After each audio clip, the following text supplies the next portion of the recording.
Salam sejahtera dan salam bahagia saya ucapkan kepada pensyarah GPM 1083 iaitu subjek pendidikan moral, pensyarah kami W1 Encik Amir bin Hassan. Hari ini saya ingin membentangkan tajuk tentang ejen sosialisasi dalam pembentukan moral ahli masyarakat. Apakah itu sosialisasi?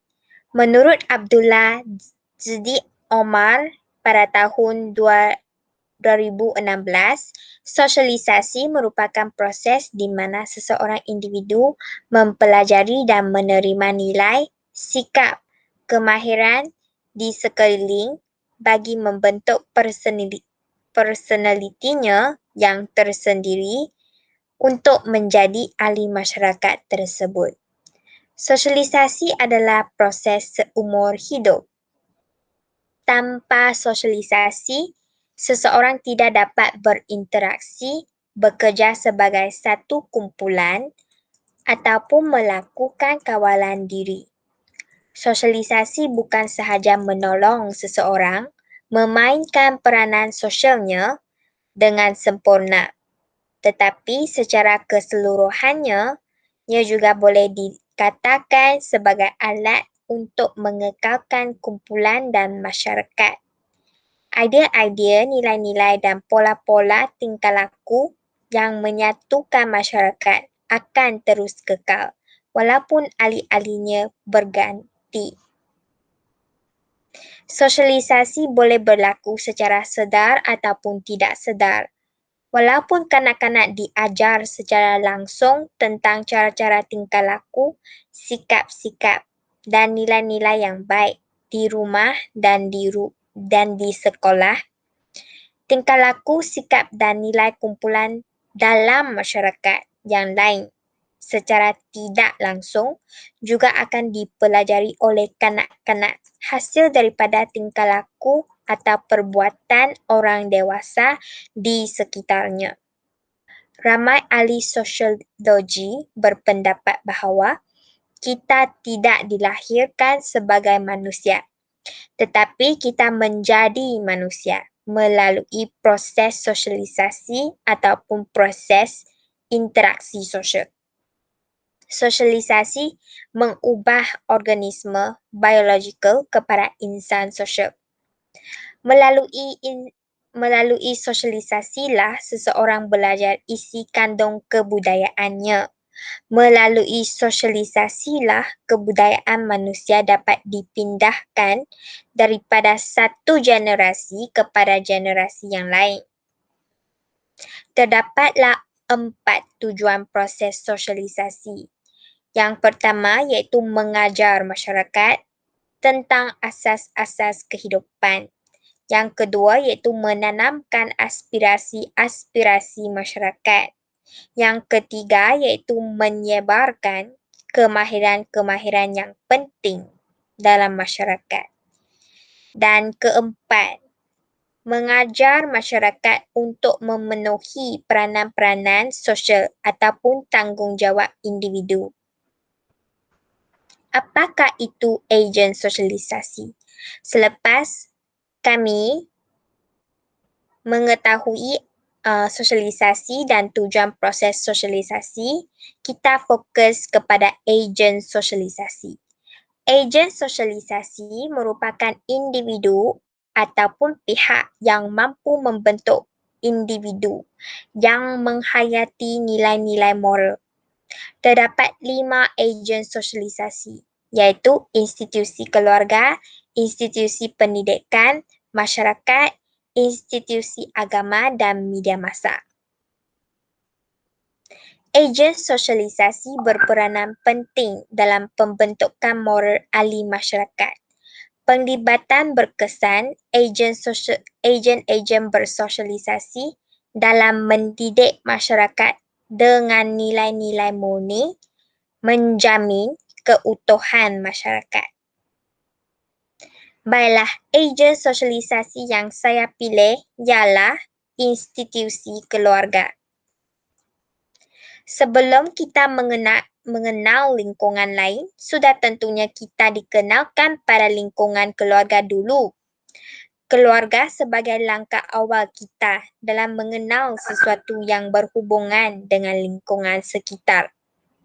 Keluarga akan mengajarkan kita hal-hal yang membuat kita bersiap sedia untuk hidup bersosialisasi dengan masyarakat sekitar. Kanak-kanak belajar daripada apa yang dialami oleh mereka. Jika kanak-kanak hidup dalam kritikan, mereka akan belajar mengutuk. Jika kanak-kanak hidup dalam permusuhan, mereka akan belajar bergaduh.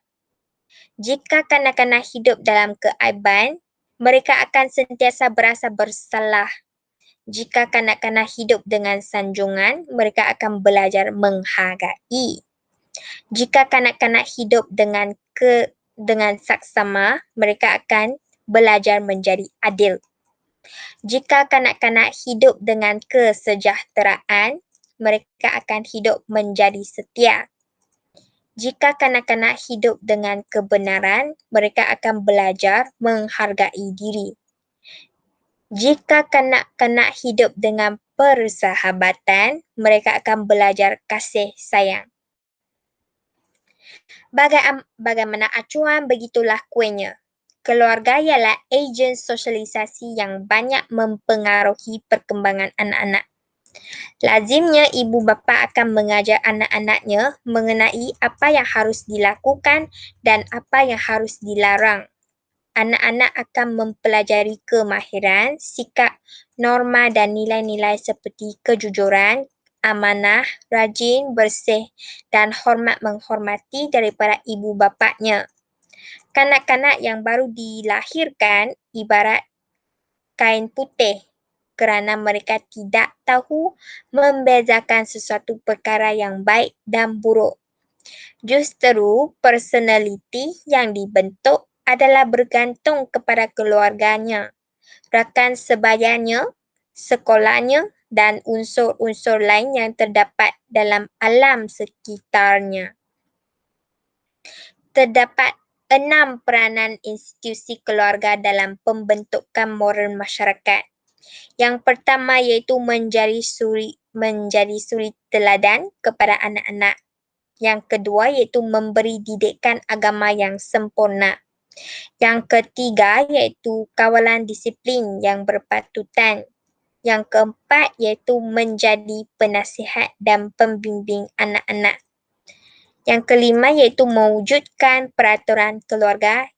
Dan yang keenam terakhirnya iaitu berkomunikasi dengan ahli-ahli keluarga. Baiklah, ibu bapa haruslah menjadi suri teladan kepada anak-anak. Bapa borek anak rintik. Ibu bapa haruslah berani memperbaiki diri sekiranya melakukan kesilapan dan berani mengakui kesilapan tersebut. Mereka juga haruslah mengamalkan nilai-nilai murni dalam kehidupan seharian. Mendidik anak-anak tentang tata cara bersosial dan persekitaran sejak anak-anak kecil lagi. Ibu bapa boleh membuat refleksi bersama dengan anak-anaknya. Yang kedua, memberi didikan agama yang sempurna.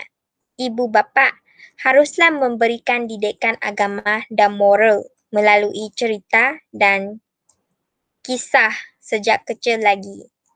Anak-anak dapat membezakan sesuatu perkara yang baik dan buruk berasaskan hukum agama dan hukum moral masyarakat.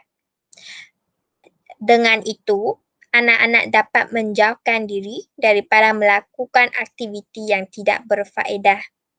Jiwa anak-anak adalah tenteram kerana agama telah menjadi pedoman kepada mereka. Yang ketiga iaitu kawalan disiplin yang berpatutan. Ibu bapa haruslah memantau pergerakan anak-anak di sekolah dan di rumah. Ibu bapa mestilah mengetahui rakan sebaya anak-anak. Bukan itu sahaja, ibu bapa boleh mentaksirkan gaya keibubapaan mengikut kesesuaian keadaan atau kes kebebasan yang dibenarkan. Ibu bapa mestilah menegur anak sekiranya anak mereka membuat kesalahan dengan tepat masanya. Yang keempat iaitu menjadi penasihat dan pembimbing anak-anak. Ibu bapa haruslah mewujudkan persekitaran rumah tangga yang harmonis dan suasana yang selamat bagi anak-anak. Ahli keluarga berfungsi sebagai penasihat atau kaunselor kepada anak-anak yang menghadapi masalah dan mencari jalan penyelesaian bersama-sama dengan anak. Ahli keluarga saling membantu, menyokong, memberi galakan dan bekerja sama dalam setiap aspek kehidupan. Ibu bapa juga tidak lupa memberikan penekanan dan fahaman yang jelas tentang seksualiti dan cara untuk melindungi diri sendiri untuk anak. Yang kelima iaitu mewujudkan peraturan keluarga. Peraturan keluarga dapat memastikan keselamatan anak-anak dan memupuk disiplin mereka yang tinggi. Contohnya, merawat orang lain dan harta mereka dengan hormat, tidak menyakiti perasaan orang lain, tidak berteriak, menelefon atau memanggil nama, tidak menyakiti badan seseorang dengan tidak memukul, tidak menolak atau menendang, minta izin untuk meminjam barangan orang lain, kerana kalau tidak meminta perizinan, maka tindakan tersebut dikiranya sebagai pencurian. Yang kedua iaitu mengetuk pintu sebelum masuk. Kita haruslah menghormati privasi orang lain. Yang ketiga iaitu ambil selepas diri anda. Membuat sesuatu perkara dengan baik tanpa suruhan ibu bapa. Yang keempat iaitu elektronik, perintah berkurung. Kurangkan masa untuk telefon pintar dan meluangkan lebih banyak masa untuk ahli-ahli keluarga. Kelima iaitu bersikap jujur dan memberitahu kebenaran. Jangan sesekali berbohong kepada ahli keluarga yang menyayangi kita. Yang keenam iaitu menghadiri mesyuarat keluarga sekali seminggu.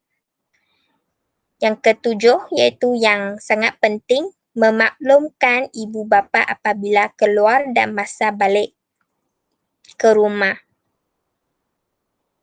Yang akhirnya iaitu berkomunikasi dengan ahli keluarga. Menurut Hashim dan rakan-rakannya pada tahun 2008, ibu bapa perlu meluangkan masa bersama anak-anak, keluar bersia-sia atau berkelah sekurang-kurangnya sekali dalam 3 bulan bagi merapatkan hubungan silaturahim dengan anak-anak. Kekurangan komunikasi antara ibu bapa dengan anak-anak akan menimbulkan kesan negatif kepada anak-anak. Kerana mungkin anak-anak akan berasa terabai ataupun tidak mendapat perhatian, kurang mendapat kasih sayang daripada ibu bapa. Jadi, komunikasi dua hala dengan anak-anak adalah penting. Hormat pandangan anak-anak selepas mereka meluahkan isi hati. Ibu bapa juga haruslah memberi perhatian dan kasih sayang yang mencukupi, tetapi kasih sayang itu bukanlah tanpa batasan. Ibu bapa jangan melindungi mereka tanpa batasan sehingga mereka sanggup melakukan perbuatan yang amat melampau. Kesimpulannya, cara ibu bapa mengasuh anak adalah berbeza. Institusi keluarga bukan sahaja terdiri daripada ibu bapa, malah boleh terdiri daripada datuk, nenek, abang, adik dan kakak. Nilai-nilai yang dipromosi oleh institusi keluarga adalah banyak. Misalnya nilai kasih sayang, nilai bertanggungjawab sebagai ahli keluarga. Moral dan sasya yang mulia dapat dibentuk melalui institusi keluarga, di mana institusi keluarga merupakan ejen sosialisasi yang penting sekali. Sekian, terima kasih.